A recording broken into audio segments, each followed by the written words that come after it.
Yehirecha Adonai Berishirecha. Yair Adonai panav elecha vechuneka.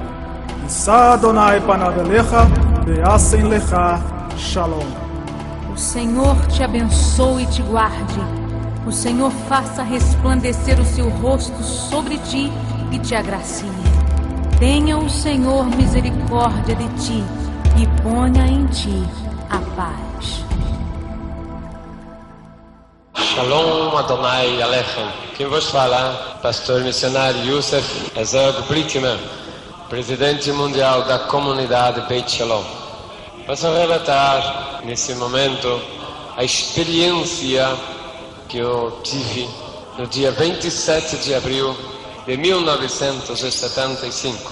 Experiência qual tocou profundamente na minha vida, profundamente na minha religião, profundamente na minha vida social em geral. Eu era uma pessoa que aos 10 anos de idade havia cruzado de América. Logo após passei por uma pobreza muito grande, mas pela misericórdia de Deus e o grande amor de Deus, Deus me deu uma posição social muito grande. Em 15 anos passei de mendigo para um industrial. Mas o plano de Deus na minha vida era outro totalmente diferente. Eu que era praticante ortodoxo do judaísmo mais fechado e sem nenhuma abertura, Deus tinha um plano na minha vida.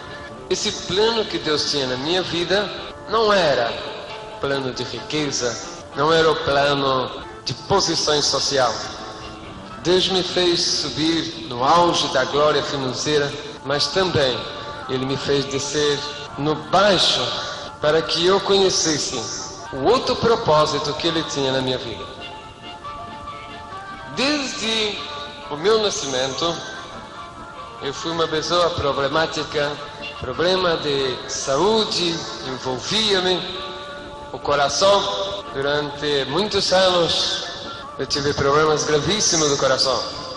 Quando eu estava em Buenos Aires, na Argentina, em 1960, era uma pessoa que não entendia o idioma latino, nem espanhol, nem português. Foi para mim muita dificuldade, muito problema. Consegui me adaptar à vida latina, à vida ocidental.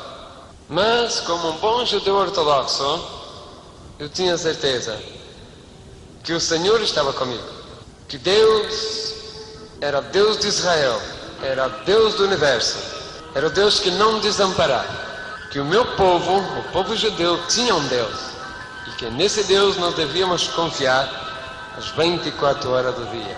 O propósito de Deus na minha vida foi muito além do imaginável e compreensível.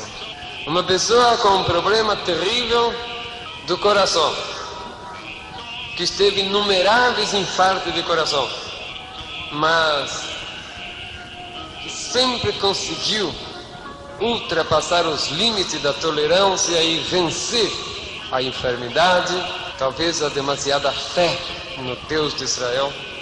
27 de abril de 1975. Estava caminho à faculdade onde iria fazer uma tese sobre sismologia, porque em 74 eu me formei engenheiro civil.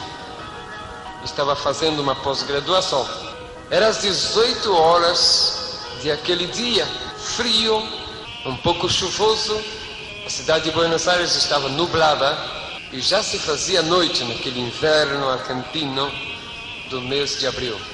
Cruzando a Avenida da Liberdade, uma avenida muito comprida, no meio daquela avenida eu senti o que sempre havia sentido durante os meus 25 anos de vida: problema no coração de novo. Senti a pontada, levei a mão ao peito, senti uma outra pontada mais forte, me curvei o corpo e senti que as minhas forças foram saindo e ali caí totalmente no chão. Vi quando os carros frearam e tudo sumiu, tudo desapareceu. Senti que eu estava entrando para dentro do meu corpo. Demorou pouco instante, eu comecei a passar por uma experiência que verdadeiramente marcou muito na minha vida, a experiência da morte. O corpo começou a ficar adormecido. A morte em si não dói. A pessoa entra numa espécie de um transe. E ali estava eu passando a experiência da morte. Senti quando, de repente, comecei a sair para fora, só que estava saindo para fora do meu próprio corpo. Pela primeira vez eu vi o meu rosto e o meu corpo sem ser no espelho. Tive a experiência do espírito saindo da matéria. Tive a experiência da pós-morte. Se até ali tinha alguma dúvida sobre o que acontecerá depois da morte, ali já não tinha mais dúvida. Depois da morte, há vida. E é uma vida muito misteriosa, muito interessante.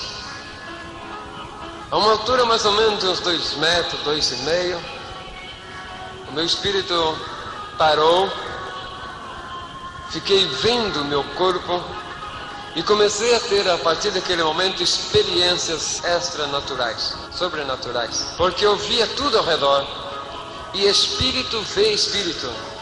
Eu estava no espírito e via outros espíritos, mas não espírito de gente que morre. Via espíritos de exército celeste e espírito de exército do inferno.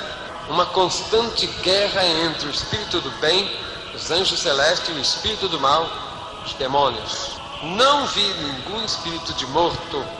E ali estava preocupado, porque havia caído a minha carteira com as documentações.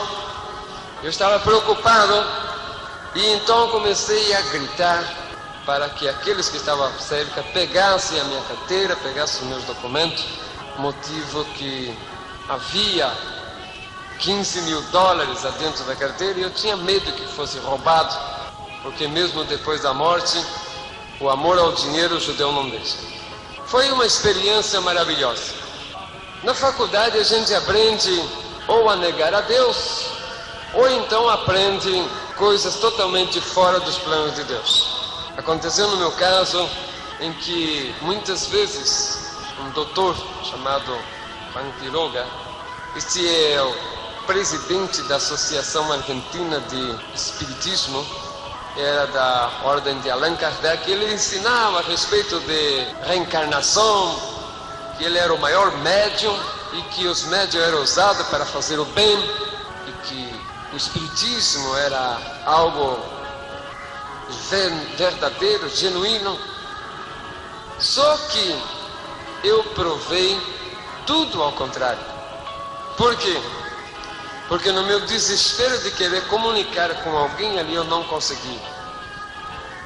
Estava quando vi chegar o Dr. Juan Quiroga, e eu falei, tá bom, vem ali, Dr. Juan Quiroga, maior médium espírita, me incorporo nele e dou a mensagem que eu tenho que dar, ou seja, avisar minha família, em pegar as coisas minhas que caíram, cuidar do dinheiro que estava ali.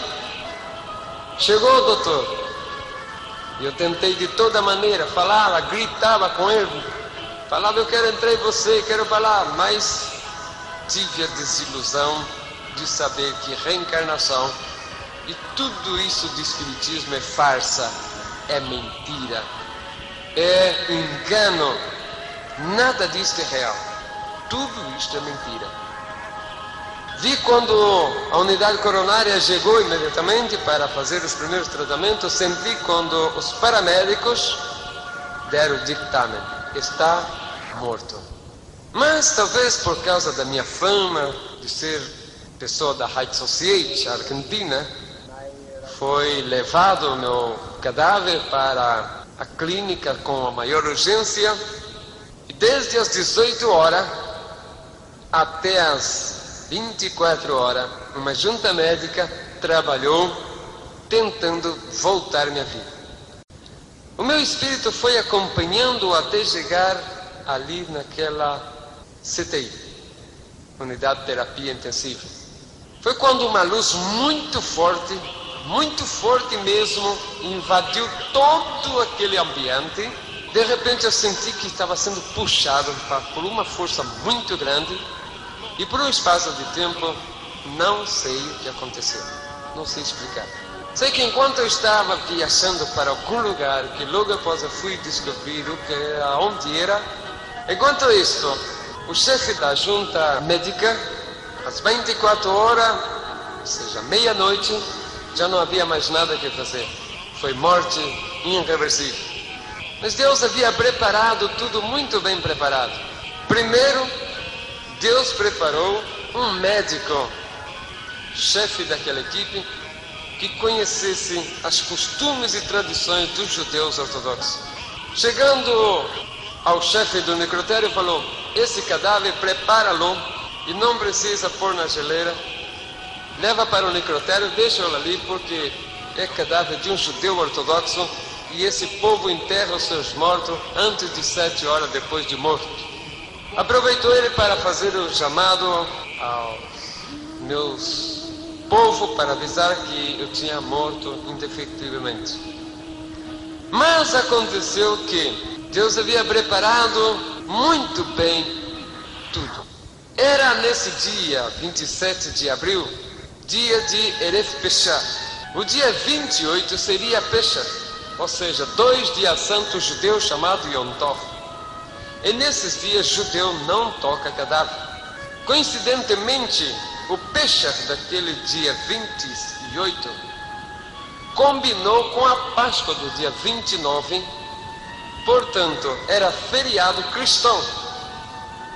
E durante 3 dias eu não fui enterrado, porque judeu não podia tocar cadáver durante o tempo das suas festas. E o 3º dia era feriado cristão, e cemitério judeu não é aberto nesse dia, porque quem trabalha são só gentios. Portanto, os judeus falaram: ele já está na geleira, vamos esperar passar o feriado, passar os dias santos, logo após nós fazemos o enterro. Ali ficou o meu cadáver, em um canto daquele necrotério. Um anjo do Senhor estava guardando.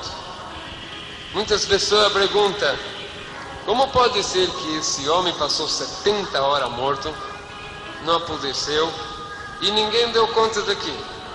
Primeiro, fazia muito frio, como disse, abril na Argentina, tempo de inverno e faz frio. Fazia mais ou menos 5 graus, portanto deu para conservar o corpo.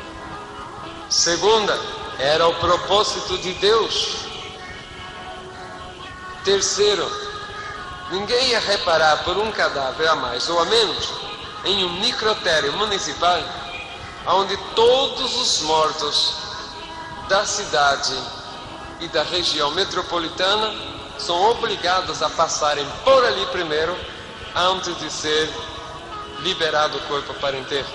Portanto, por lei legal e por lei divina, o meu corpo ficou ali, sem que ninguém tocasse.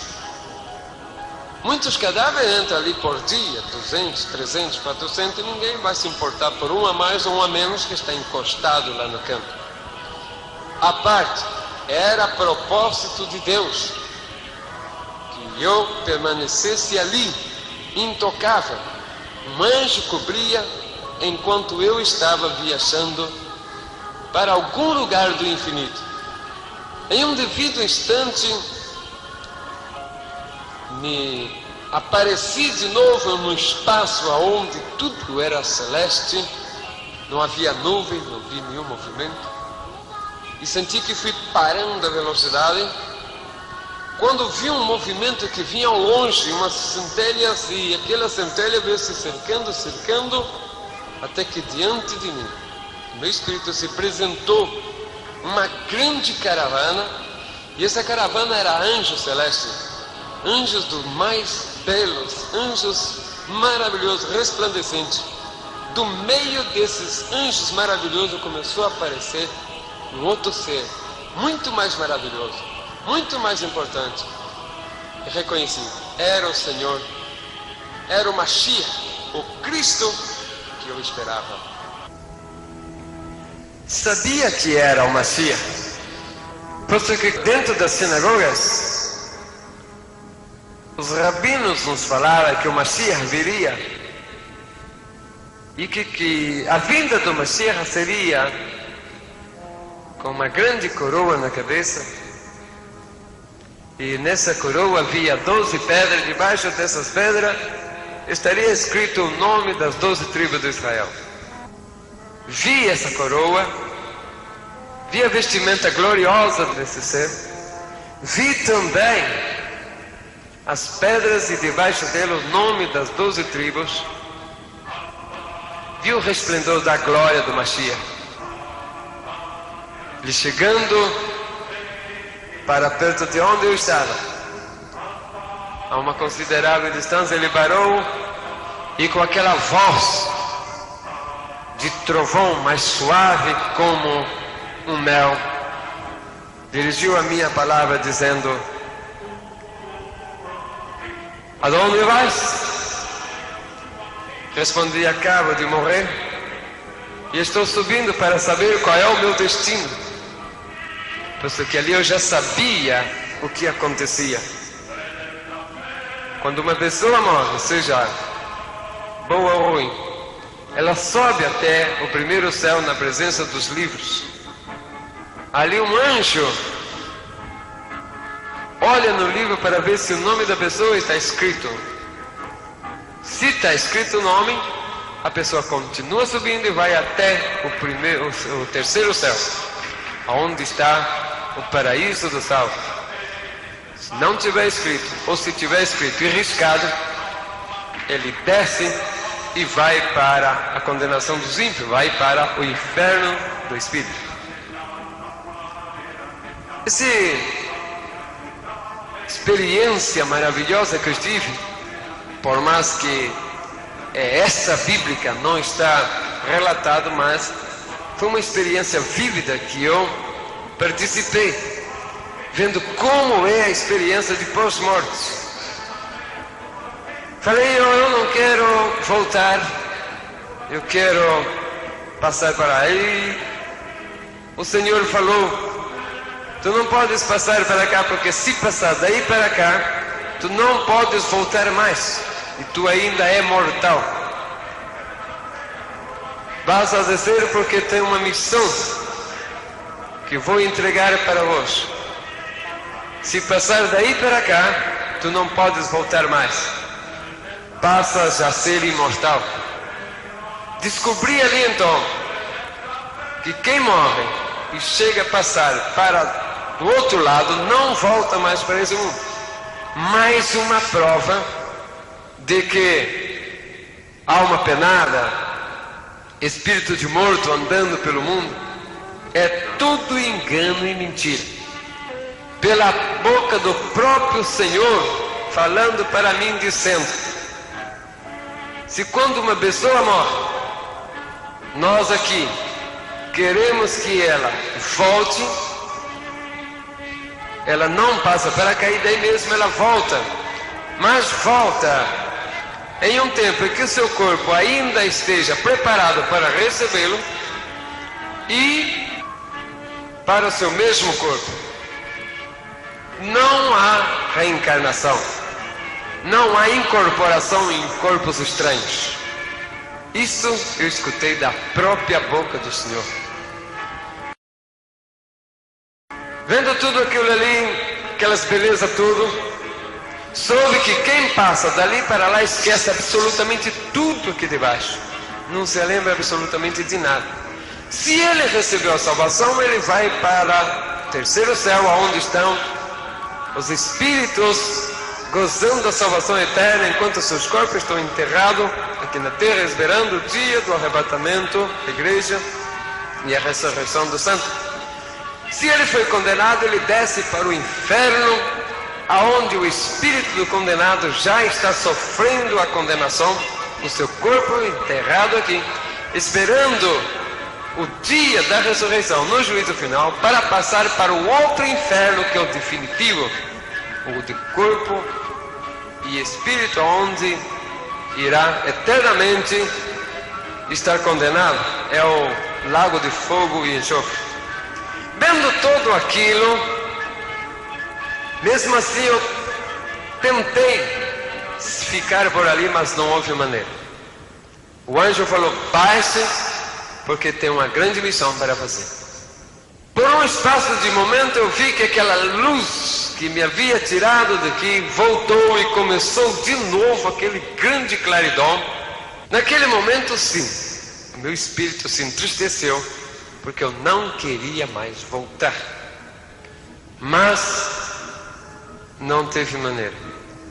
O anjo, ou seja, o Senhor mandou voltar sem conversa e tive que voltar mesmo.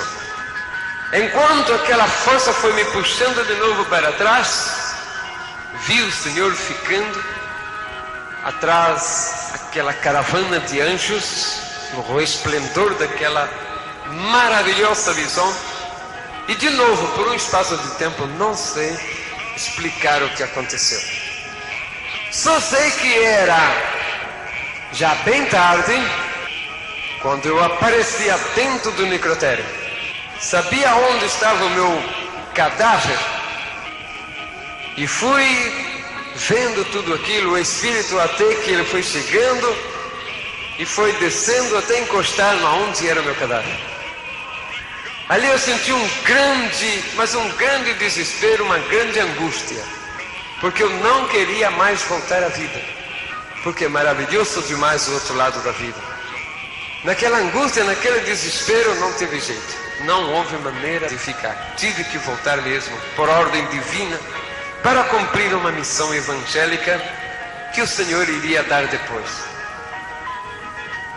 Passei a experiência gloriosa da ressurreição, assim como Lázaro, assim como o filho da sunamita, e como de muitos que morreram, mas que Deus quis mandar voltar e voltou. Estava ali quando entrou meu espírito no meu corpo e começamos aquela luta entre a matéria e o espírito para pôr tudo em funcionamento de novo. Eu lembro que a primeira coisa que foi dominada foi a mente. O coração devagar começou a bater, quando de repente eu senti que tinha que sair dali, porque estava respirando muito profundo e precisava sair dali. Mas eu falava: estou todo embrulhado, porque eu vi por fora, tinha que fazer uma força para conseguir sair dali. E com muito sacrifício consegui, um sacrifício quase sobrenatural, enfiar a mão numa brecha daquela roupa e arrancar aquele lençol.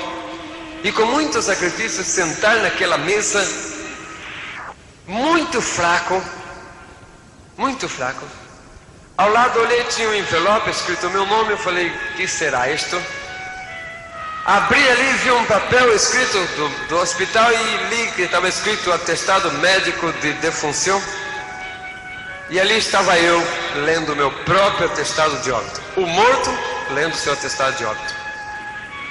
Fraqueza muito grande, o meu corpo todo amarelado, sentindo mau cheiro, dificuldade muito difícil. Era já madrugada e 6 horas o médico teria que passar para o outro médico chefe, teria que passar para o outro chefe. E começou a fazer a vistoria para passar 6 horas para o outro médico. Começou a fazer vistoria desde cima, desde o 8º andar. Administração visto, presidência visto, lugar dos médicos visto, laboratório visto, enfermaria visto, farmácia visto, e foi descendo. Chegou a hora dele passar pelo necrotério. Visto de um lado, visto do outro, passou o necrotério bem grande, mais ou menos uns 15 metros por uns 10, uma porta de uns 2 metros. Quando ele foi passando, olhou para dentro e seguiu. Eu vi que ele olhou, mas justo nessa hora eu levantei a cabeça para olhar para o lado da porta também. Ele passou direto. Eu falei, puxa vida, passou um médico aí, ou passou alguém, e eu não dei sinal. Mas daí eu fiquei olhando e vi que aquele médico começou a voltar com a cabeça meio não acreditando no que estava vendo, parou, esfregou o olho um pouco e olhava, esfregava de novo, olhava, e parece que ele estava incrédulo. Não sabia o que estava acontecendo. Para ajudá-lo, eu dei um sinal com a mão. Ele se espantou terrivelmente. Abriu os braços mostrando para o meu lado, abriu a boca para gritar, mas não teve força. Ficou duro parado ali.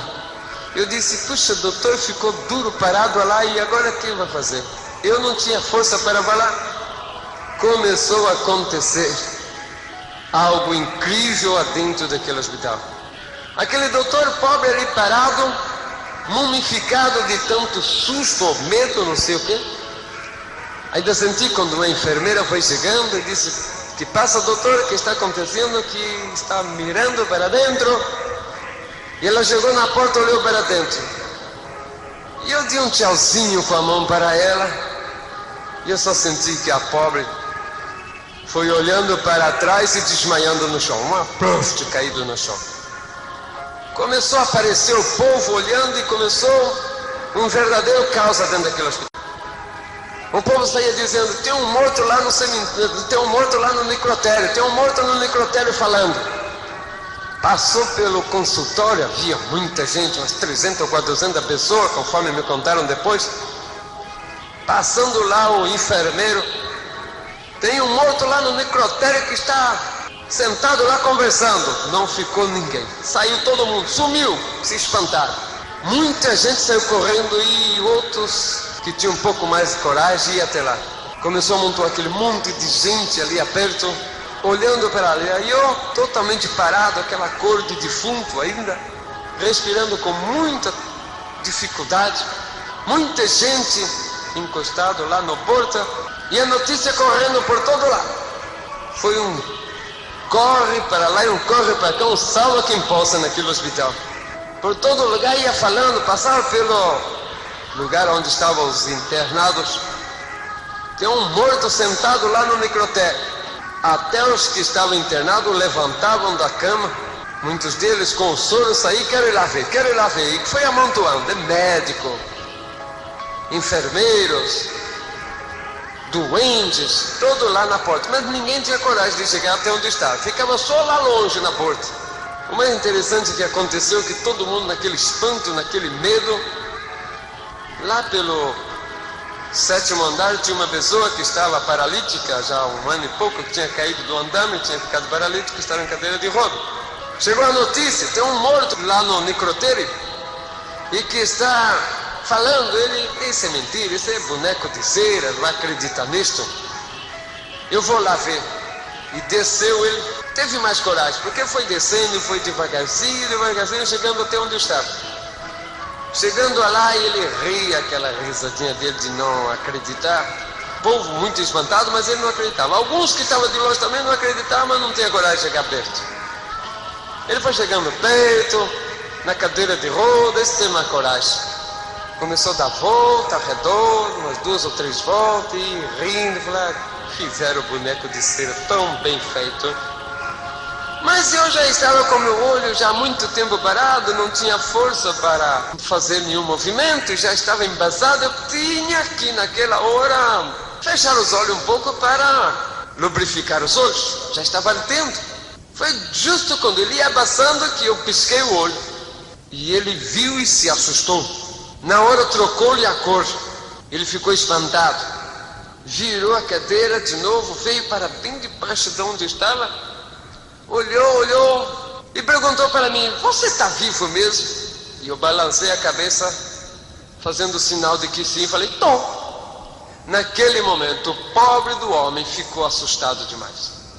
Nisso que ele tinha entrado, ele segurou a roda, e junto com a roda ele segurou o freio da roda, e ficou travado.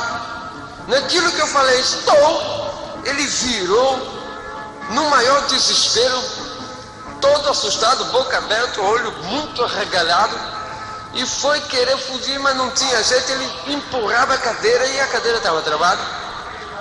Eu falei, meu Deus, agora o homem pobrecinho está com a cadeira travada, ele está assustado, que me viu eu aqui desse jeito, está travado. Eu falei, vou ter que dar um jeito de avisá-lo, vou ter que dar uma maneira de avisar a ele. E eu juntei muita força para tentar avisar a ele. Quando eu tinha bastante força, falei, agora. E quando eu fui fazer o sinal, que levei o braço para frente e falei, olha, eu queria falar para ele tirar o freio, abrir, soltar o freio. Ele se assustou demais. Naquilo que ele se assustou demais, naquele movimento, parece que ele pensou que eu ia em cima dele. Ele levantou da cadeira de roda e começou a andar. E eu falei, olha um paralítico andando, mas que coisa incrível, um paralítico andando. Eu que havia sido ressuscitado da morte depois de tantas horas, estava ali espantado de ver um paralítico andando.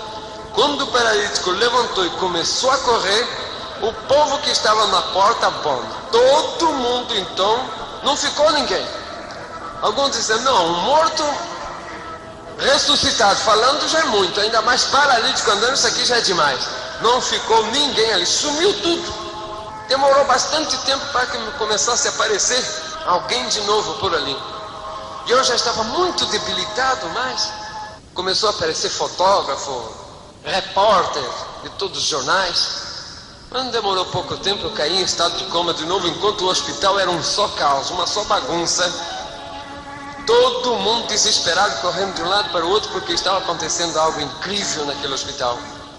Uma pessoa, depois de 70 horas, voltar a viver, os médicos não sabiam entender, estava uma confusão terrível. Mas ali estava um dos milagres mais maravilhosos que Deus fez na minha vida.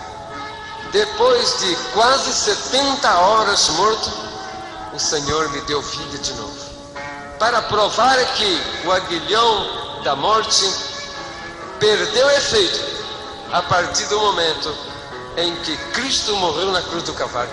A partir desse momento, o aguilhão da morte já não tem mais valor, porque todo o poder foi entregue ao Senhor nos céus e na terra. E ali eu tive a experiência gloriosa da morte. Depois de vários dias em estado de comas, alguns meses depois, o doutor veio falar comigo e falou, Yusuf, você era para estar morto, debaixo de terra, já não era para sobrar mais nada. O que é que você, ou você é desse mundo, alguma coisa você tem que não é desse mundo. Eu falei, doutor, o senhor falou bem. Eu sou desse mundo, mas tem algo que pertence a esse mundo e ao universo. Quem me voltou à vida não foi a ciência, porque o senhor falou que a ciência chegou até o máximo limite, mas não pôde. Mas enquanto a ciência estava lutando pela minha vida, o meu Deus, o Deus dos meus pais, o Deus do universo, o Deus o qual eu sirvo, estava ali ao lado esperando, para quando a ciência terminar o seu limite, entrar o grande poder do meu Deus. E com o grande poder do meu Deus, ele conseguir definitivamente anular o aguilhão da morte. O aguilhão da morte que veio, que me tocou, que me levou, que durante 70 horas ela teve a mim no seu domínio. Mas o que o aguilhão da morte não soube é que sobre ela há um outro poder superior. O poder do grande Adonai, do grande Deus do universo. Baruch Atah Adonai. Este é o meu Deus. Se antes eu tinha convicção da vinda do Mashiach, como todo judeu, principalmente ortodoxo, a grande expectativa dele é a respeito da vinda do Mashiach, ou seja, o Messias, o Cristo. E esta esperança viva no coração de todo judeu, principalmente ortodoxo como eu, fazia eu viver todos os dias na minha vida na esperança eminente da vinda de Mashiach, o Cristo.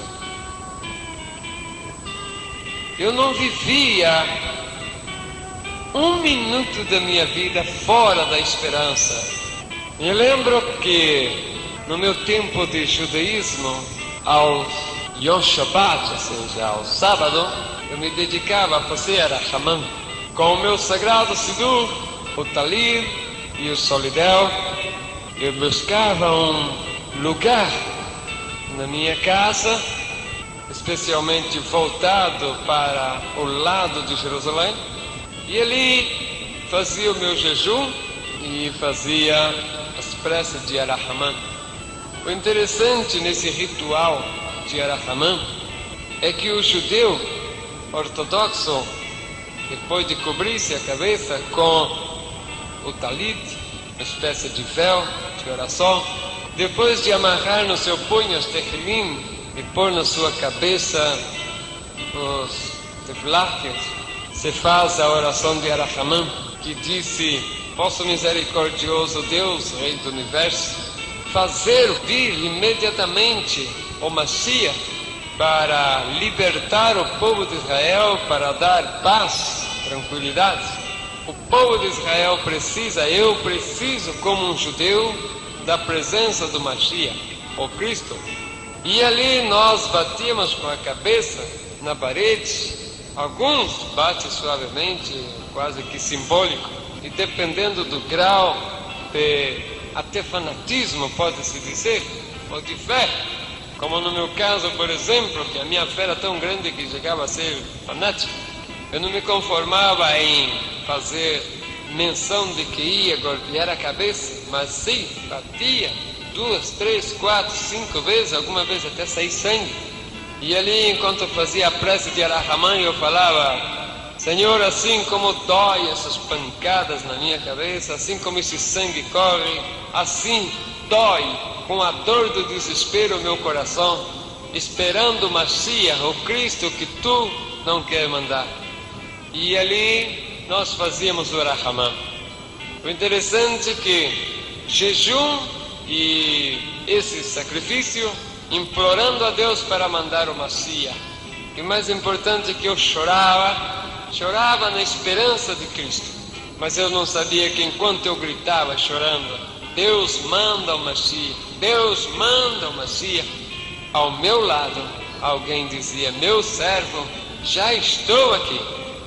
Mas a lei severa, as tradições judaicas, a cultura ortodoxa, os costumes, regras, o temor, o respeito, enfim, a escravidão da lei me fazia eu ficar cego de não ver o Senhor já ao meu lado dizendo: eu já estou presente.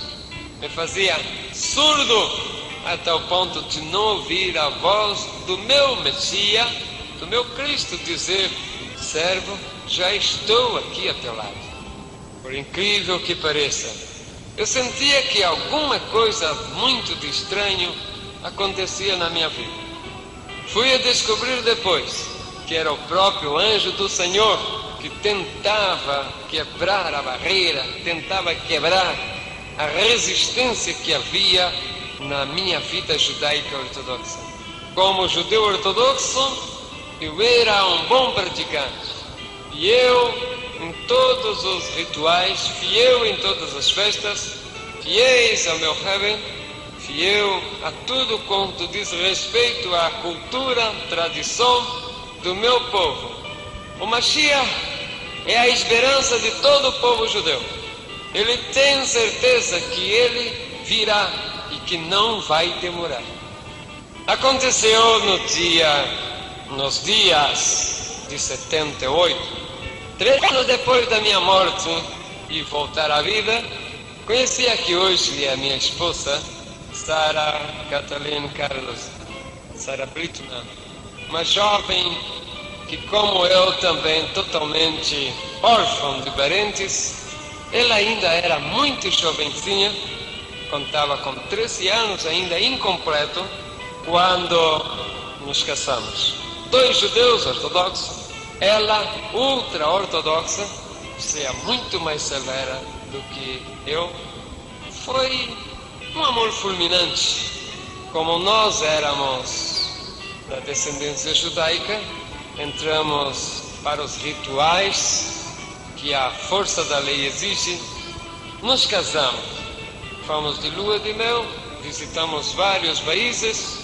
Na volta, nos passamos, depois de 6 meses de viagem, estávamos de regresso para Buenos Aires, onde nós moramos até o dia de hoje. Quando, passando por Brasil, nós resolvemos ficar numa cidade litorânea de Santa Catarina, chamada Camboriú, onde nós éramos sócios de um hotel. E eu disse para minha esposa: vou passar para o Brasil, vou dar uma chegada no hotel, mas não vou me demonstrar que sou um dos proprietários para ver se não estou sendo enganado, se estão cuidando direitinho dos meus negócios. Resolvemos ficar ali naquele hotel. Separei um apartamento normal, paguei a diária normais, sem me identificar. E como bom judeu, perseverante e cumpridor, eu buscava sempre seguir o ritualismo judaico ortodoxo. Quando nós saímos da Europa, na volta para cá, recebemos notícia dentro do avião de que teríamos que tomar cuidado quando chegasse em América, principalmente Argentina, porque havia uma onda antissemita, ou seja, terroristas que buscavam matar judeus. Nós estávamos um pouco preocupados porque quando tivemos a nossa passagem por Paris, tivemos a experiência macabra de ver o cemitério judaico sendo sacrilegiado, sendo profanado. Tivemos a oportunidade também de ver colégios de crianças judeus sendo bombardeados. Então nós estávamos um pouco preocupados. Mas, com tudo isso, com todo o alerta que a polícia judaica, ou seja, os agentes judaicos nos falavam, nós não preocupávamos muito. Primeiro porque aqui no Brasil não havia uma onda antissemita. E segundo porque, por onde nós estávamos, pouco importava ao povo. Mas mesmo assim, eu não usava roupa característica que seria facilmente reconhecido. Mas mesmo assim, às noites, eu e a minha esposa, que tínhamos desde o primeiro momento de casado a costume de subir ao monte, como todo judeu tem, e orar em cima das montanhas. E ali fui eu também. Chegando naquela cidade, nós escolhemos um monte para nós ir orar. E nessas orações o Senhor falava conosco. Enquanto isto, no hotel havia um porteiro que ele sempre buscava conversação conosco, mas como nós judeus não gostamos de conversa com gentil, buscávamos sempre nos livrar deste homem. E ele falava que era pastor. E eu falava: pastor de quê? O que você cuida? Que cavalo? Cuida ovelha? O que você cuida? Ele falava: eu cuido de ovelhas de Deus. Eu não entendia muito, mas até que ele falou que ele cuidava de igreja, descobri que ele era um pastor evangélico. Ele sempre andava atrás, sempre perseguia, de um lado de outro, tentando falar. Mas como nós, judeus ortodoxos, não gostamos absolutamente que nos fala de nenhuma religião, e que a palavra Jesus Cristo para nós era como blasfêmia, cada vez que eu ouvia falar da palavra Jesus Cristo, eu saía correndo para tomar banho, porque tinha medo que talvez o hálito da palavra que saiu da boca de quem pronunciou essa palavra poderia tocar no meu corpo e eu ficar contaminado com deuses estranhos. A palavra Jesus Cristo para um judeu é a mesma coisa de uma grande blasfêmia. E não era menos para mim, um judeu ortodoxo muito perseverante na lei. Mas aconteceu, um dia eu estava fazendo Kiddush Levanar, um ritual de santificação da lua nova. Quando no alto da montanha, ou seja, atrás da hotel tinha uma pedra, eu estava ali, arriba daquela pedra, fazendo meu Kiddush Levanar com a minha esposa. A lua estava brilhante, o porteiro tinha visto, mas ele não sabia o que era, pensava que era algum movimento raro.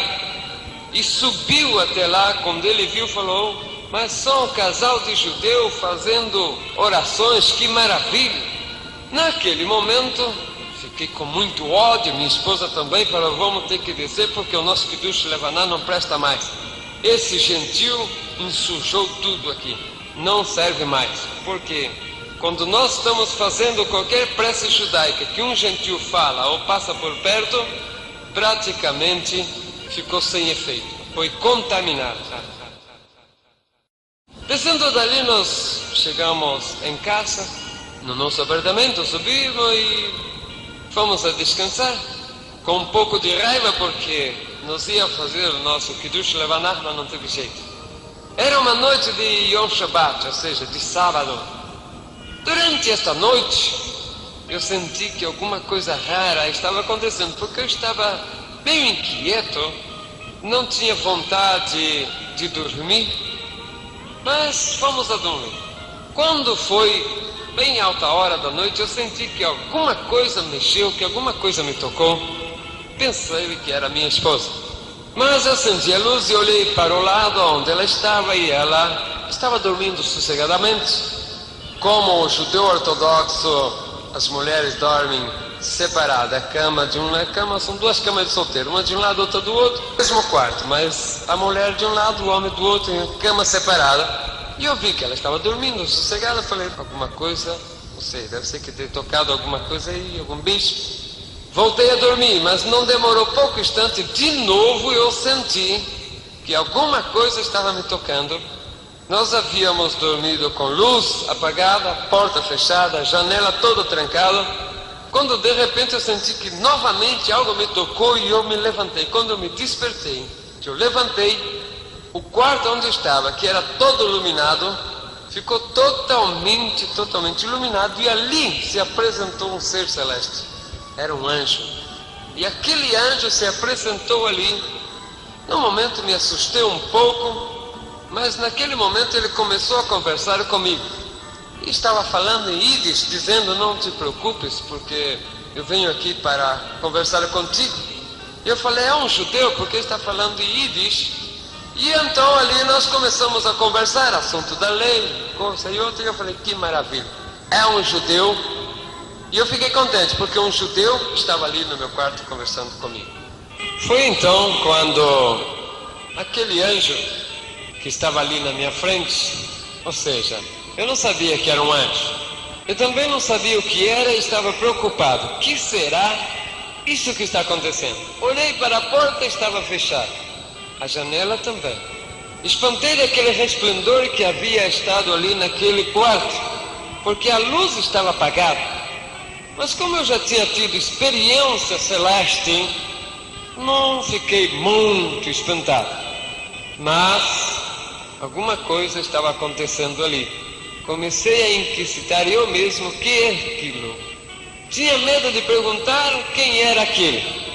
Mas ele começou a estudar, ou seja, a falar para mim sobre a Torá, sobre os livros, e falou: vamos falar sobre a cultura do nosso povo. E nós começamos a conversar sobre o nosso povo, sobre a nossa cultura. Eu fiquei contente porque falei: puxa vida, a visita de um judeu ortodoxo. Agora fiquei na preocupação de saber como foi que ele entrou ali, mas também não tinha coragem de perguntar. Depois de algumas horas, pela madrugada dentro, ele falou: vou me retirar, mas eu voltarei. Não fala nada à sua esposa porque ela vem depois. Eu falei: vem depois aonde? Aonde ela vai? Ela não vai sair. E ele foi.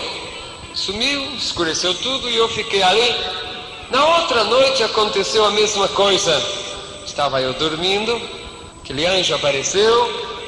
De repente começamos a conversar a respeito de nossas tradições, nossos costumes.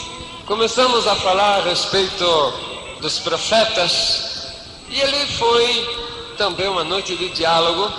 Antes de ele se despedir, antes de ele sair, ele fala: a sua mulher vem depois, não fale nada, porque voltarei.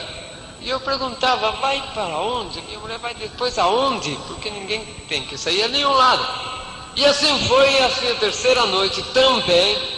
Estava eu dormindo quando apareceu. Eu estava intrigado porque eu não entendia como era que aquele ser entrava ali adentro. Tudo fechado, tudo trancado. Tinha medo de perguntar porque eu sabia que alguma coisa muito raro era. Mas a partir dessa terceira noite, ele falou para mim: vamos estudar o profeta Isaías.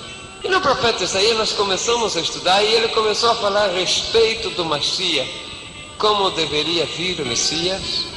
E começamos dentro do Antigo Testamento, ou seja, no livro dos judeus, a buscar dentro dos profetas, dentro dos livros, tudo que falasse a respeito da vinda do Messias. O interessante é que aquele anjo, conforme ele ia falando, ele iria me dando a entender que o Messias já tinha vindo, que Cristo já tinha vindo. E mesmo a minha mente já estava confundida, porque uma hora parecia que ele, ou seja, a minha razão estava dividida. Metade sabia que Cristo tinha vindo já, e a outra metade continuava ainda presa, segura na lei, sem abrir mão. E assim foi.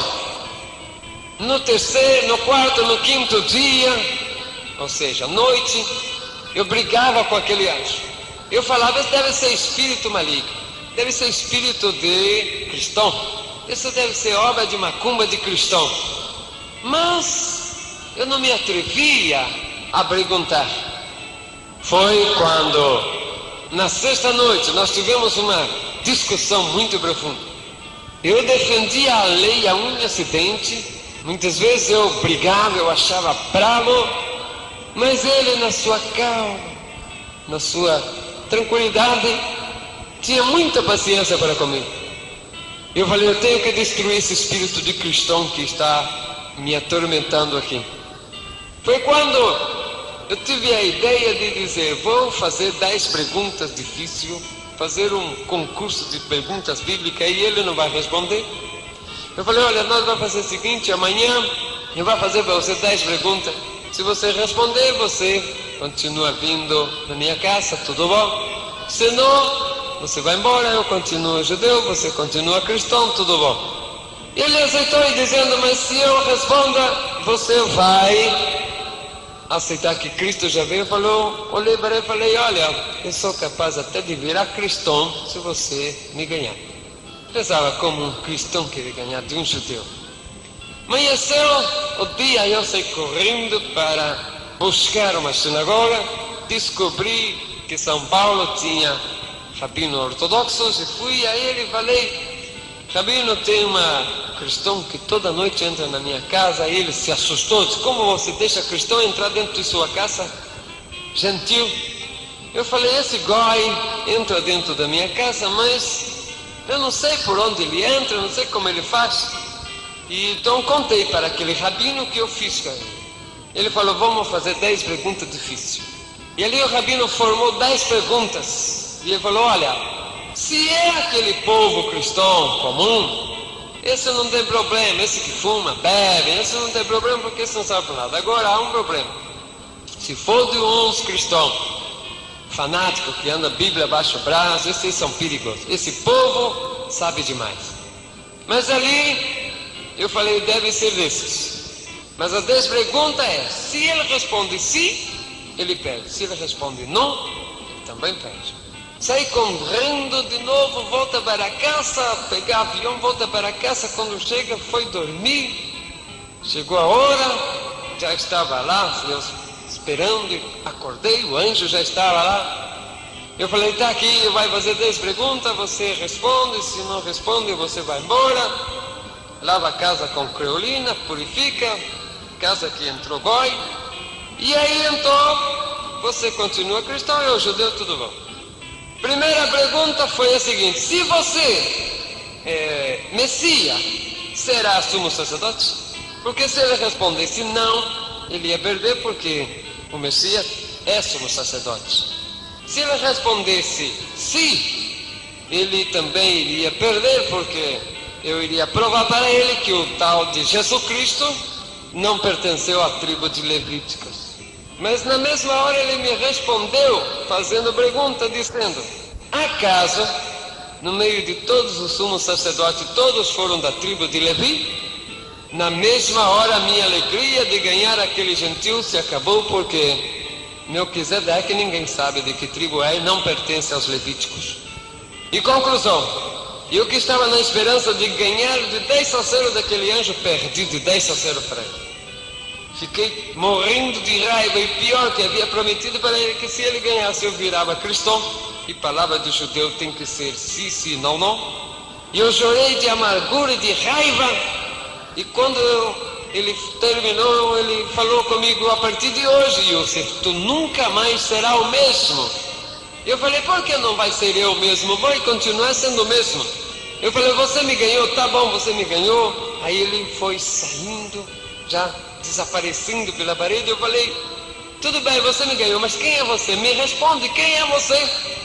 Naquela hora, ele falou com aquela voz, indo-se para o infinito: eu sou aqui. E antes dele desaparecer, escureceu tudo de novo, e apareceu uma mão na parede, e nessa mão começou a aparecer uma ferida, e eu vi sair 3 gotas grandes de sangue. E eu falei: não, esse cristão, a parte de me bagunçar a minha cabeça, todo dia ainda é suja esse tapete com sangue, eu vou ter que lavar e pagar a limpeza de tapete. Desapareceu aquilo, fui, acendeu a luz. Quando eu fui para lá, não vi nenhum sinal de sangue ali. Falei: alguma coisa muito rara acontece. E eu estremeci o corpo todo, fiquei com muito medo.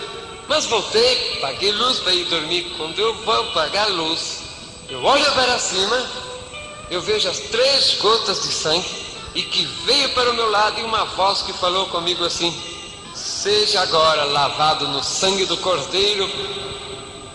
E eu senti que naquela hora, aquelas 3 gotas de sangue caíram em mim. Eu senti aquele gosto, inclusive, de sangue na boca. Estremeci o corpo todo dia, porque eu fiquei com muito medo, muito abalado, e fui a dormir. No outro dia era Shabat. Levantei já brigando, pela primeira vez, brigando com mim mesmo. Mas a minha briga era contra Deus, porque eu falava: Deus me abandonou, fez um goi me ganhar, fez um gentil entrar na minha casa, profanar a minha vida, fazer eu prometer, e Deus não gosta mais de mim, eu vou pecar, vou fazer bastante pecado. E dia sábado, muitos pecados se pode fazer: andar mais do que 1430 metros, acender fogo e várias coisas que não é lícito fazer dia sábado.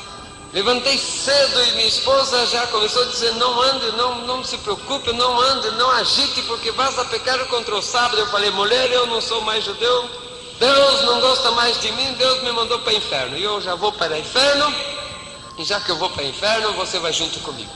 Não vai deixar você, porque naquela hora eu estava me lembrando que todo judeu que negava a Deus era amaldiçoado, era excomungado com a maldição do Monte Ebal. E eu sabia que todos os meus vizinhos, minha família, animal, mulher, tudo estaria naquele momento amaldiçoado, anatemizado, excomungado. Eu falei: Deus não gosta mais de mim, Deus me jogou fora. E foi ali que eu comecei a andar. Chegou a noite, naquela noite de sábado, eu comecei a andar, a esposa chorava. Entramos em uma estradinha muito escura, e uma estradinha sem saída, quando de repente eu vi no meio da estrada ali um movimento. Eu falei: deve ser boteco, vou entrar, tomar cachaça, tomar uma cerveja, pecar mais bastante. E mulher entra, tu vai entrar também, assim nós vai 2 para o inferno. Quando eu entro, que eu vi mulher sentada de um lado, homem sentado de outro, que olha para a frente, quem estava lá? Era o porteiro, era o pastor. Eu falei: igreja de cristão, deixa eu sair daqui. Falei: não vou sair daqui não, mas melhor do que pecado de tomar cachaça é prostituir contra Deus, é adorar outro Deus. E vou sentar aqui. Falei: agora a esposa entra, fica prostituída de pecado de adorar outro Deus, também nós vai para o inferno, todos 2 juntos. E ele entrou, e eu sentei de um lado, ela sentou de outro, e o pastor falou: o casal de judeu veio na igreja e fez a igreja, vamos receber, seja bem-vindo, em nome de Jesus. Eu falei: quem tira esse nome, tá? Deixa sufar, tá embora com essa porcaria. E ele ficou. E ele falava do tal de Jesus. A pregação daquela noite foi: vinde a mim, vós que estáis cansados e oprimidos, e eu vos libertarei. E ele começou a falar que Jesus era rei de Israel, que Jesus era o salvador da humanidade, que Jesus era o rei dos judeus. E eu comecei a ficar com raiva, e eu falei: eu vou bater nesse pastor. Se ele não parar de falar que esse Jesus é rei de judeu, eu vou bater nele. E aquilo foi ficando com raiva, eu ficava com raiva. Cada vez que ele falava, mais ódio me dava dele, porque ele falava desse tal de Jesus. Eu falei, olha, esse homem vai, eu vou bater nesse homem, eu vou quebrar ele a pau. Quando ele falou a pregação, no final ele falou, agora eu vou fazer apelo. Quando ele falou, vou fazer apelo, eu pensei que ele estava apelando para a briga. Eu falei, ele está apelando para a briga, ignorante, agora eu vou arrebentar ele a pau. E deixa ele provocar uma vez mais, eu vou bater nele. E ele falou, agora para fazer o apelo eu vou convidar, vou ler a palavra. E disse assim, eu sou o caminho, a verdade e a vida, e ninguém vai ao Pai senão por mim. E esse é Jesus Cristo, ninguém vai ao Pai se não é por Jesus Cristo. Falei, agora basta, agora eu vou arrebentar ele, vou quebrar ele, ele vai para o hospital, se não matar. E levantei, na hora que eu levantei, ele falou, o judeu aceitou Jesus. Eu falei, que aceitou Jesus nada, eu vou te quebrar a pau agora. Você vai deixar de estar falando que esse tal de Jesus é rei de Israel, eu vou te arrebentar a pau agora. E fui para a frente, o púlpito era bem alto, a igreja ainda estava piso de chão. E fui ali para a frente, a esposa levantou e falou, isso meu mente, nós dois, nós quebra ele a pau. Chegou na frente, ele olhando, eu olhava para cima, um lugar para subir lá em cima na púlpita, ele falou, ajoelha aí que nós vamos orar por você. Eu endureci o corpo e falei, não me ajoelharei diante de outro que não seja o Senhor meu Deus, rei de Israel. Aí naquela hora que eu falei duro assim com ele, com cara deixada, eu senti que dois braços fortes me pegou, jogou por chão. Eu falei, outro mais que vai apanhar. Mas eu olhei, não vi ninguém, falei, estremeci o corpo, falei, que é isto que aconteceu? E esse pastor era baixinho, mas nessa hora eu olhei e esse homem estava grande. E eu falei, não importa, ele vai apanhar assim mesmo. Olhei para ele com tanto ódio. Naquela mesma hora eu senti que outra vez aquela mão me tocou e me foi levando até eu cair, bater com a cara no chão. E ele começou a chorar e de repente eu não sei mais o que começou a acontecer. E daí uns 20 minutos, a esposa também tinha ali chorando. Daí uns 20 minutos eu levantei, já não sabia o que fazia, porque começava a pular, começava a falar em algo que não entendia. Por fim eu cheguei e falei para ele, ei porteiro, vem. Que é isso? Eu falo vários idiomas, não sei o que está acontecendo, não consigo me segurar, falo uma coisa que não entendo. Ele falou, igreja, o judeu acabou de aceitar Jesus, já foi batizado com o Espírito Santo. Eu falei, batismo do Espírito Santo, o que é isto? Ele falou, vem sobre todos aqueles que recebem Jesus, é o batismo do Espírito Santo. E ali foi uma maravilha, porque começou aquele movimento, e eu estava, batismo do Espírito Santo, eu começava a pular, e começava a glorificar, e eu não sabia o que era aquilo, não conseguia me sustentar, me segurar. A esposa ficou assustada, nós fomos embora para casa, no meio do caminho, junto com irmãos, e falando de línguas, e também não tinha jeito de me segurar, dentro de ônibus, falando de língua, não conseguia me sustentar, me segurar. Chega em casa, nós ficou parado, descansando um pouco, não tinha jeito, de repente começava de novo a falar língua, esposa assustada, que é isso? Que eu falei, não sei, coisa de cristão, batismo do Espírito Santo que chegou e me pega, todo momento batismo do Espírito Santo me pega, não sei o que passa e que me segura. Fomos dormir, mas não tinha jeito, daí de hora em hora, de novo batismo do Espírito Santo. Falar, mulher, batismo do Espírito Santo está pegando de novo. Está pegando de novo e eu não estou aguentando, e já levantava falando de línguas e aquilo já não me segurava mais. Numa hora ela ficou nervosa, falou, a hora que esse batismo do Espírito Santo chegar, você me avisa, porque eu vou expulsar esse batismo do Espírito Santo. Falei, tudo bom, agora bom. Ela deitou, eu também deitou. Quando foi lá pelas tantas da madrugada, de novo eu levantei com o corpo todo pegando fogo e já comecei, falei, mulher, batismo do Espírito Santo está chegando de novo. Está chegando, está me pegando. Ela falou, vou arrancar esse batismo do Espírito Santo agora. E veio, quando ela veio, me tocou em mim. Quando ela tocou em mim, também começou a pular e ia falar. Eu falei, mulher, segura ele, não deixa ele sair. Eu falei, não tem jeito, já me pegou a mim também. Aí então a noite inteira já começamos a lá abraçar os dois e falando em línguas e glorificando e dançando no Espírito. E já pronto, ninguém segurou mais. Quando nós conseguimos nos calmar um pouco, eu falei, mulher, você falou que ia expulsar o Espírito Santo, o que aconteceu? Ele falou, não sei se batismo não consegue expulsar, mas é gostoso demais. Que é isso, que gostoso isso de cristão. Amanheceu o dia, nós esperou o homem chegar e falou, pastor, vem falar para nós que esse batismo do Espírito Santo que pegou aí, pegou a esposa também essa noite. Aí eles foram explicar para nós o que era. Falou, não, isso, batismo do Espírito Santo é uma vez só, depois de manifestação. E ele entregou uma mensagem poderosa. Aí entregou para nós o Novo Testamento.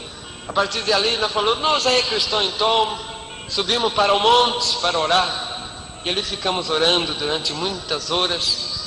Um dia de madrugada nós estávamos orando quando nós vimos em visão um leão muito grande. Minha esposa falou, é o leão da tribo de Judá.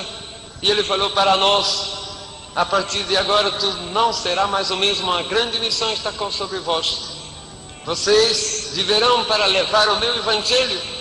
Vá para casa para arrumar tudo, porque eles irão aí pelo mundo inteiro falar da minha palavra, porque eu chamei vocês para esta obra.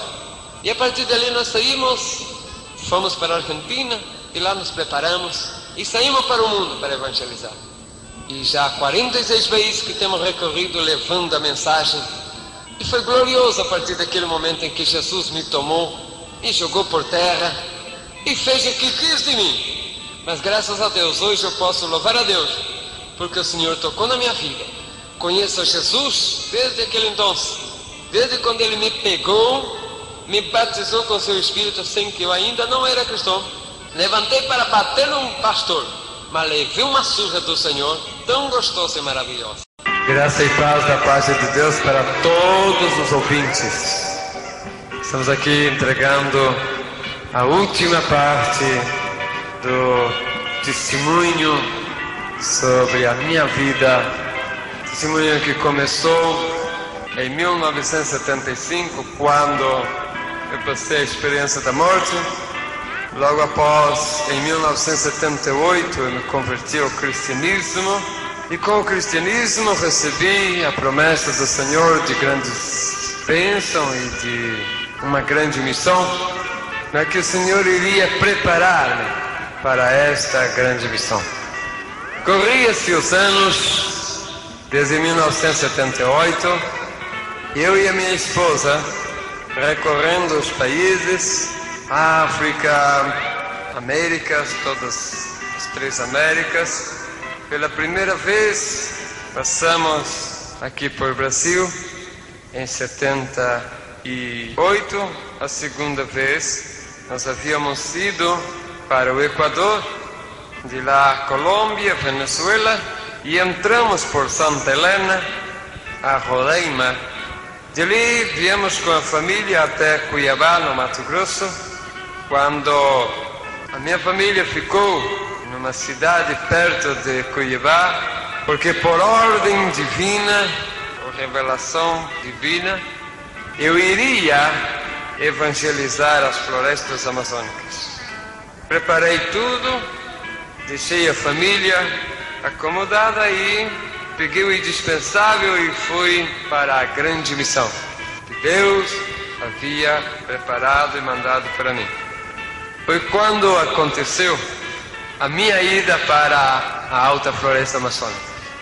Comecei a trabalhar no evangelismo ali para os índios, para os povoados, principalmente a Amazônia geográfica, Mato Grosso do Norte, Pará, Rondônia, Acre. Depois de muito tempo dentro da floresta, cheguei à cidade de Alta Floresta, no Mato Grosso. Para mim já teria ali terminado a minha missão. Estive por vários lugares do Pará, estive por vários lugares de Roraima, por ali fui também até o Pico da Neblina. Entramos em território venezuelano, onde evangelizamos uma enorme quantidade de brasileiros que trabalhavam na fronteira buscando ouro. Até que eu pensei, já está pronta a minha missão, vou embora para casa e de lá vou embora para a Argentina. Não sabia a que dia era e nem que hora era o dia em que eu cheguei na cidade de Alta Floresta. Havia perdido relógio, noção do tempo, havia perdido tudo. Mas, quando eu cheguei na casa daquele servo de Deus ali, fui recebido, fui a dormir, porque o cansaço era tremendo.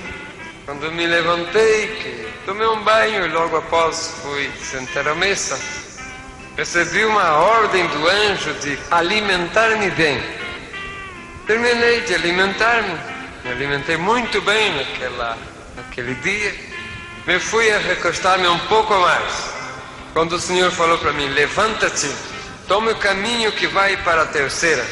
A terceira é uma estrada que faz a circulação em toda a cidade de Alta Floresta. Conforme a voz do anjo, eu saí dali, me fui para aquele lugar aonde o anjo me havia falado, terceiro, andando baixa a direção do que me pudesse vir, porque eu não sabia aonde estava indo, sabia que tinha que ir por ali. Quando eu cheguei em um lugar, o anjo falou: entra na floresta. Entrei dentro de uma floresta muito grande, encontrei naquela floresta uma grande árvore caída e subi ali naquela árvore e senti uma espécie de cansaço, mareo. Falei: meu Deus, é meu coração. E agora estou a 10 quilômetros da cidade, estou a 800 quilômetros da minha casa, vou morrer aqui, ninguém vai me encontrar no meio dessa floresta. Mas naquela hora eu escutei a voz dizendo: não tema, meu servo, porque não é o que tu estás pensando. Trouxe-vos até aqui para fazer uma viagem, enquanto estarás o teu corpo aqui a dormir, guardado por um anjo. Tu irás comigo visitar lugares aonde pouquíssimo tiveram o privilégio de ver maravilha maior, porque foste escolhido para ver essas coisas. O anjo falou: depois que você voltar, verdadeiramente você vai precisar de um coração novo, porque não vai resistir depois de ver o que tenho a mostrar-te. Mandou fechar o olho. Quando eu fechei os olhos, eu vi uma visão, uma mão vindo para o meu lado, e naquela mão havia um coração. E ele disse: receba um coração novo, para que quando voltes, resista o que vas a ver. E ali então eu senti que um coração novo entrou, porque eu senti a força de um coração novo. Foi naquele momento em que eu senti que estava indo para algum lugar, porque eu senti uma força me puxando, e era aquele anjo, porque ele disse: agora vamos. De repente eu me encontrei em um lugar onde na minha frente havia um grande muro. Olhando ao lado, eu vi mais 4 pessoas. Isso que estou relatando para vós, em algum lugar do mundo tem mais 4 pessoas falando a mesma coisa. Naquele grande muro tinha um portão, e foi se abrindo aquele grande portão, e apareceu um anjo, fez sinal para nós. Seguimos aquele anjo. Quando entramos em um túnel, uma espécie de um túnel muito brilhante. Ao terminar de passar aquele túnel, nós estamos numa altura, e olhando para baixo nós vimos uma cidade imensamente grande. Não tinha fim essa cidade, nem para um lado nem para o outro ela tinha fim. Olhando para trás, não vimos mais o muro, e tampouco não vimos mais o portão. Ali estávamos nós em espírito arrebatado. Tínhamos a forma do corpo, havíamos recebido um corpo, parece que um corpo energizado, umas vestimentas celestes. Eu não havia morrido.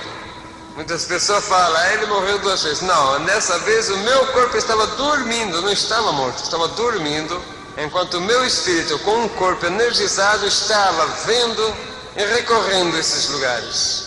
Fomos descendo, e o anjo à frente, nós fomos descendo até que os nossos pés, do nosso corpo energizado, encostou sobre as ruas daquela cidade. Olhando, começamos a deparar a grande beleza, grande maravilha, o grande resplandor daquela cidade. As ruas lisinhas e brilhantes, a cor dourada, e falei: é totalmente de ouro. O anjo falou: ruas de ouro é a cidade do Deus Altíssimo. Ali naquela cidade era maravilhosa. Não havia casas comuns, não havia prédios, não havia fábrica, nem comércios, nem barracos. Somente mansões, imensas mansões, feitas em pedras preciosas, no meio de jardins de belíssimas flores. A beleza daquilo é indescritível, não tem como explicar a beleza de tudo aquilo. Era maravilha demais. Me maravilhava de ver o esplendor tão grande daquela cidade. Eu estava tão maravilhado com o resplendor daquela cidade quando o anjo falou: estás pensando na luminosidade da cidade? Eu falei: sim, não vejo sol, não vejo nenhum luminar. Ele falou: porque esta cidade é iluminada pelo Cordeiro de Deus. A glória do Cordeiro de Deus é que ilumina essa cidade. E ali nós fomos andando, vimos rio com água cristalina e a cidade toda prontinha, mas sem habitantes. Só a cidade ali prontinha. De repente começamos a entrar em uns jardins e no meio daqueles jardins nós começamos a ver seres celestes. Anjos andavam no meio daqueles jardins. Ao longe nós visitamos um grandiosíssimo palácio, mas imensamente grande, maior do que algumas cidades. Suas 12 torres muito grandes subiam assim nas alturas, e cada vez que íamos acercando para aquele palácio, mais era um movimento de seres celestes, de anjos, até que chegamos adentro daquele palácio. O movimento ali era muito grande. A beleza é indescritível. O luxo é indescritível. Não tem como explicar para você, meu ouvinte, a beleza de tudo aquilo ali. Olhando aquelas maravilhas, nós vimos ali anjos, uma enorme quantidade de anjos. Vimos ali a organização tão maravilhosa. A primeira organização de anjos que nós vimos, anjos que descia e aparecia ali, e o anjo falou: esses anjos são os mensageiros de levar as bênçãos para as igrejas. E o anjo nos ensinou, nos explicou qual era o trabalho daqueles anjos. Ele disse: quando lá embaixo, no mundo, um pastor ou um dirigente abre o trabalho, nesse momento sai daqui os anjos mensageiros para aquela igreja e entram dentro da igreja, vê qual é o problema, qual é a dificuldade, qual é a enfermidade que tem todos ali. E ali ele sobe até as celestiais mansões de Deus, pega a solução do problema. Enquanto ele está subindo, outro anjo já está ali dentro. Durante um culto, centenas e centenas de anjos entram e saem dentro do culto, buscando benefícios para o povo que está dentro do culto. Vimos aquela maravilha quando nós seguimos e entramos em um grandiosíssimo salão. A beleza é indescritível. Um grande livro estava ali, ao lado tinha um anjo, de um lado tinha uma grande orquestra, do outro lado um grande coral. De repente chegou um anjo e com um nome escrito em um grande rolo, abrindo estava escrito o nome. De repente aquele anjo que estava sentado ao lado do livro levantou, e o anjo que estava conosco disse: preste atenção, porque está escrito em todos os idiomas do mundo. E nos idiomas que eu sei ler estava escrito naquele livro. Quando os anjos foram abrir, estava escrito: grande livro da vida. Ele foi aberto, aquele livro.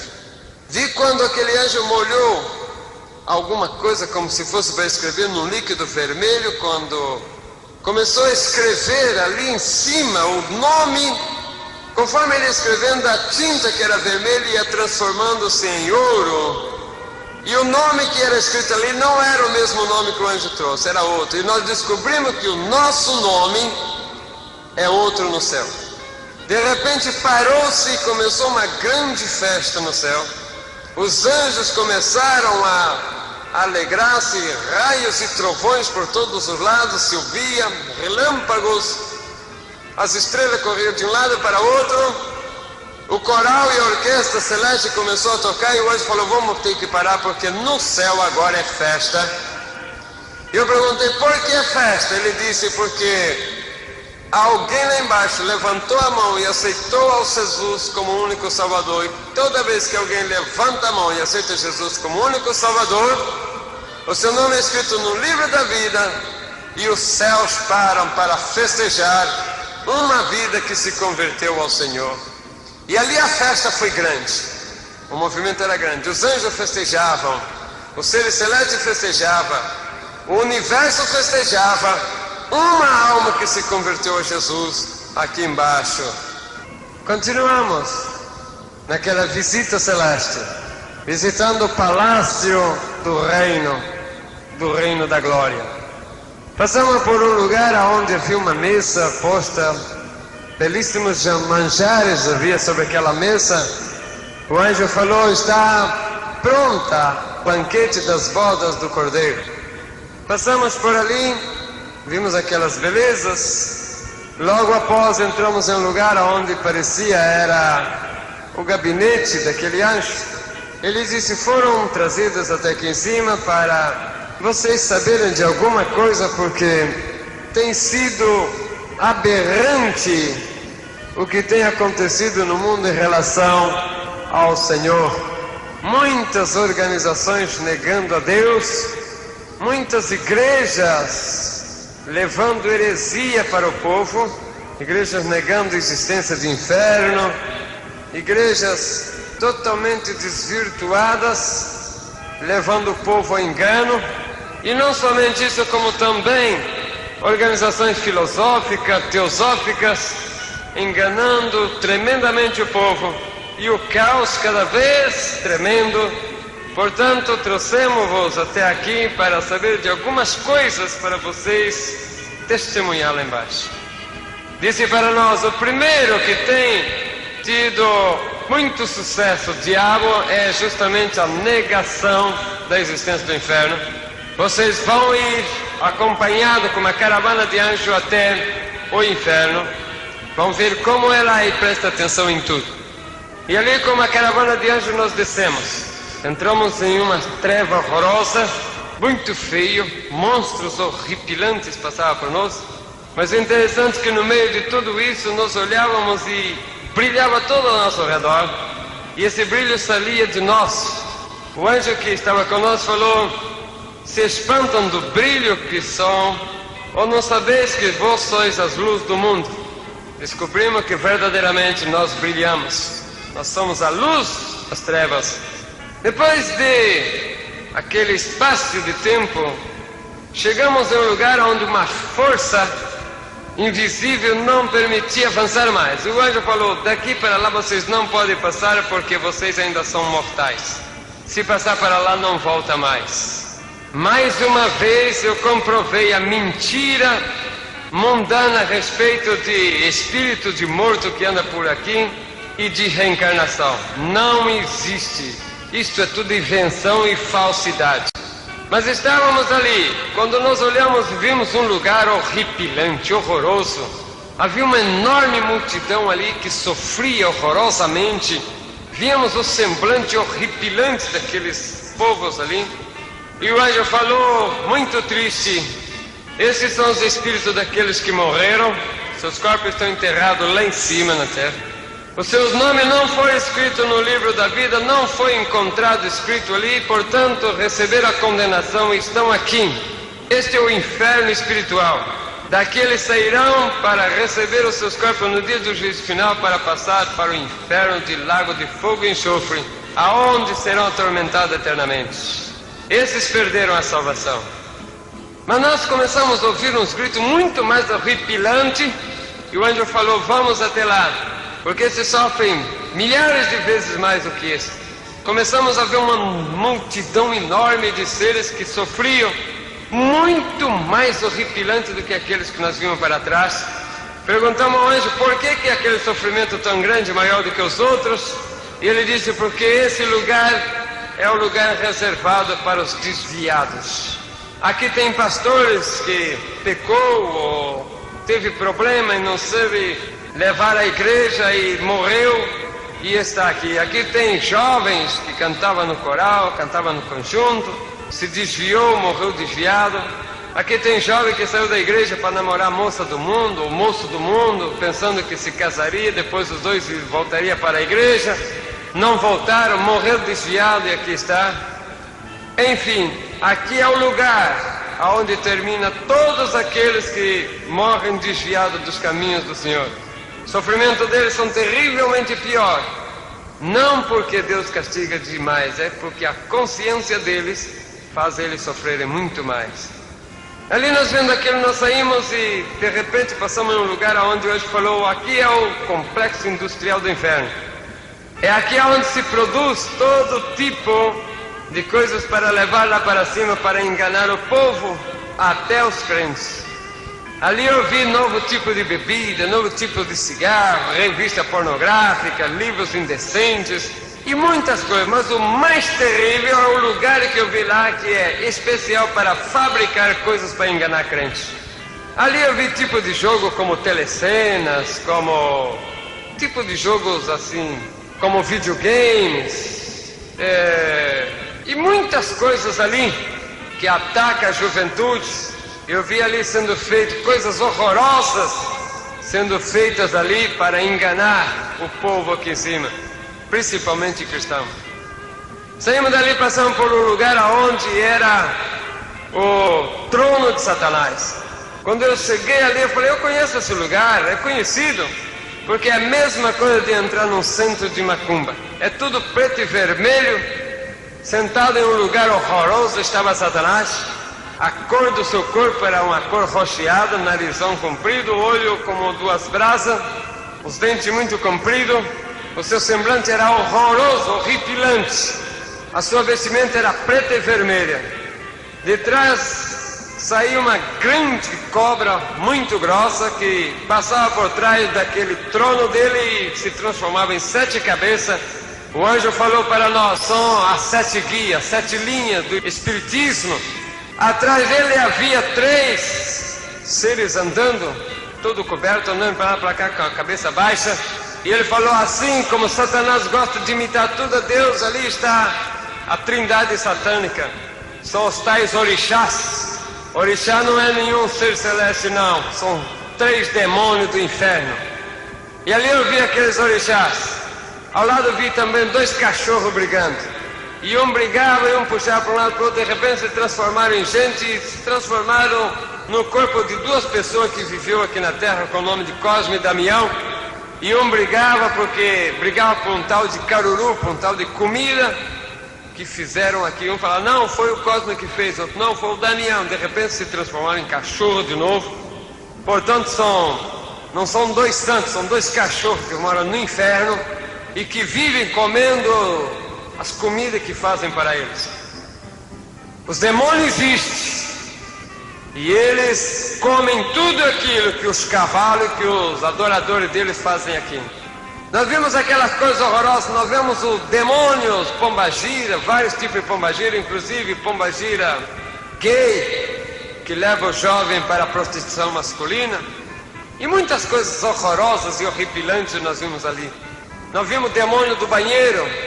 Demônio de banheiro é aqueles que, quando começa um culto, ele vai lá para dentro do banheiro e de lá fica chamando quem está dentro da igreja. Fica chamando por fulano, fica chamando por outro. E a pessoa está dentro da igreja, dá vontade de ir no banheiro, talvez não tem costume, talvez passa até dias sem ir no banheiro. Chega dentro da igreja, aquela maldita costume de ir para a igreja. É um demônio que está lá no banheiro chamando. Tem um demônio que é encarregado em fazer namoricos atrás da igreja. Jovem que vai para a igreja, fica atrás da igreja, fica lá da igreja, na frente, em namorico, em conversa. E muitos tipos de demônios eu via lá. Demônio que come finanças. Saímos dali, depois de ver tudo aquilo, saímos e muitas outras coisas vimos que não dá tempo, porque foi muita coisa que nós vimos. Na nossa vida nós passamos por um lugar onde o anjo falou que aquele era o 3º céu. E ali nós vimos um paraíso. Vimos ali um povo muito bem vestido, muito alegre, louvando e glorificando a Deus de todo instante e momento. Falei, e que esse povo que só falou, isso aqui estão os espíritos daqueles que morreram, seu nome foi escrito no livro da vida. Estavam ali, portanto eram salvos. Seus corpos estão lá na terra e eles estão aqui já gozando da vida eterna. São os santos do Senhor que no dia do Senhor irão ressuscitar e vir para a glória junto com os arrebatados. E nós vimos ali que maravilha é a vida daquele que passou para o Senhor.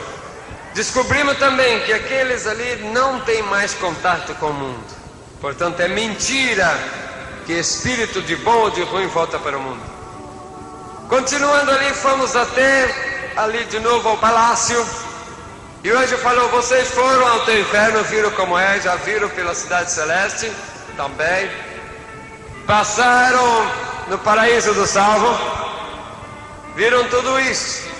É a prova de que tudo isso existe, para vocês aplacarem a ira do diabo, que usando de heresia tenta desencaminhar o povo do verdadeiro caminho. Agora, antes de vocês voltarem para os seus corpos que estão dormindo na terra, vocês vão ter uma visão de como será o arrebatamento da igreja.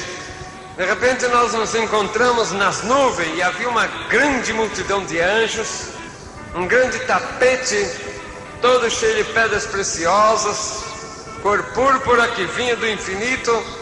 No final desse tapete havia um grande trono todo incrustado de pedras preciosas.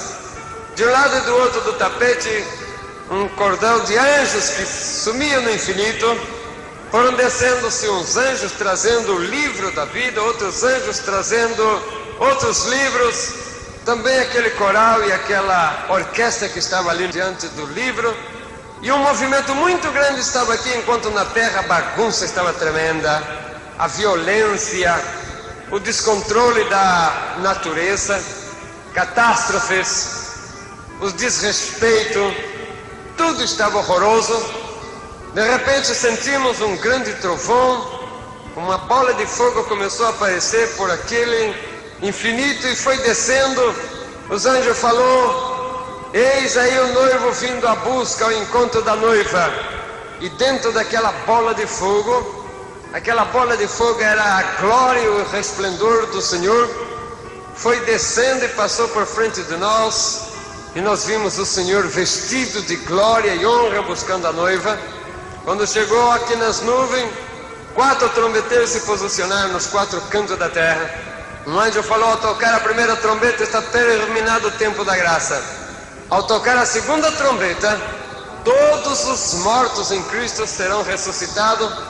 Foi o momento em que nós estávamos aqui na terra, quando vimos em todo lugar, dentro do cemitério onde tinha crente enterrado, a terra explodia de dentro, iam saindo os nossos irmãos, glorificando a Deus com seus corpos totalmente transformados, glorificando a Deus e subindo para as alturas. Subiam para cima a ponto de ver os ressuscitados todos glorificando a Deus, quando de repente o Senhor levantou e falou: ao tocar a última trombeta, será arrebatada a igreja viva. E a trombeta tocou. E nós estávamos aqui quando vimos o grande bagunça que se quedou depois do que o povo de Deus foi arrebatado. Uns corriam de um lado para o outro, as rádios, televisão, jornais não sabiam explicar, porque milhões e milhões de pessoas sumiam em vários lugares do mundo. Mas não demorou muito entenderem que o grande acontecimento já tinha sido predito há milhares de anos. Era o arrebatamento da igreja, do povo de Deus. Os desviados e os que ficaram estavam desesperados, porque sabiam que tinham perdido a oportunidade. Nós vimos o grande caos que ficou quando ainda tivemos a oportunidade de ver em cadeia mundial de rádio e televisão um pronunciamento do anticristo tomando posição e dominando o mundo. Enquanto isso, nas nuvens, a multidão enorme dos arrebatados e dos ressuscitados glorificavam a Deus em uma só voz. Jesus levantando, abrindo os braços para o lado daquela enorme multidão, milhares e milhares, milhões e milhões, falou com aquela voz forte como um trovão, mas doce como mel: vinde benditos do meu Pai, tomar posição do lugar que foi preparado desde a fundação do mundo. E ali então o povo todo glorificou a Deus de uma maneira muito grande. Relâmpagos cruzavam os céus. E ali em labareda de fogo fomos levados até o palácio. Sentamos naquela mesa. E ali foi feita a última Santa Ceia, que era as bodas do Cordeiro. Ao terminar, o Senhor entregou para nós os galardões, dizendo: felicitações, foram fiéis até o fim, eis os vossos galardões. Um anjo foi cercando com uma chave e falou: eis a chave das vossas mansões, habite-a. e dali nós passávamos para as mansões, e Jerusalém Celeste recebeu os seus habitantes. Enquanto aqui na terra a grande tribulação dominava, o anticristo dominava e o povo desesperado, Jerusalém Celeste vivia momentos de glória com o seu povo. Jesus andava de um lado para o outro dentro da cidade visitando, e durante 7 anos foi festa no céu das bodas do Cordeiro. Grandes maravilhas e grandes belezas, o povo arrebatado e os ressuscitados ali na glória. Visto tudo isso, voltamos para muitas outras coisas, vimos que não dá para contar agora. Voltando para trás, nós vimos o anjo falou: agora vá e entra nas igrejas e conta esses testemunhos todos para ele. Antes o anjo falou: olha para o relógio. Nós olhamos, vimos um grande relógio, e nele um ponteiro, só tinha o número 12, faltava 1 minuto para as 12. E o anjo falou: vai e fala que falta 1 minuto para que isto seja acontecido. Mas antes, olha, nós olhamos e vimos um grande trono, onde estava sentado Deus Pai, do lado direito Jesus, e o Espírito Santo que estava ao lado na sua manifestação e poder. Uma grande nuvem cobriu o rosto do Pai. O anjo falou que ninguém poderia ver, mas de dentro daquela nuvem saiu uma mão, e debaixo daquela mão uma outra mão. E o anjo com voz triste falou: presta atenção naquela mão que está segurando a outra mão, porque a mão de cima é a mão de Deus que tinha levantado para autorizar o arrebatamento da igreja, mas a de baixo é do Senhor Jesus. E nós vimos quando Jesus falou: Pai, misericórdia te peço, ainda não, dá um tempo para que possa vir o desviado e aquele que eu ainda tenho que trazer para o meu aprisco. E olhando para os olhos de Cristo, de um lado chorava lágrima comum por aqueles que ainda não ouviram a palavra, mas do outro lado chorava lágrimas de sangue. E aquelas lágrimas de sangue era pelo desviado, era por aqueles que ouviam a palavra, mas não queriam obedecer. E o anjo falou: Jesus tem chorado lágrimas de sangue há muito tempo pelo desviado, por aquele que saiu da igreja, por aqueles que ouvem a palavra, mas não querem ouvir. Vai e diga que muito em breve Jesus vai buscar a igreja, e que o desviado continua sangrando Jesus, para que ele volte, e para que aqueles que ainda não se acercaram voltem logo, porque Jesus em breve estará nas nuvens juntamente com a caravana, e será o arrebatamento da igreja. O povo de Deus virá para a glória no exato momento de tocar a última trombeta.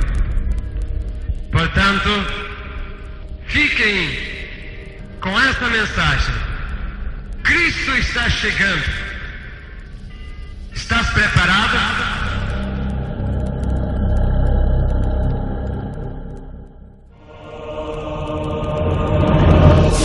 Meu filhinho desapareceu. Na maternidade desapareceram todas as crianças recém-nascidas. Centenas de milhares de desaparecidos. Que é isto, meu Deus? E a catástrofe se manifestou exatamente na mesma hora em todo o mundo. 2 empregados de minha loja acabam de desaparecer! Ruth, minha filha! Onde está minha filha? O que foi feito dela? Eu quero a minha Ruth! O tempo da graça terminou.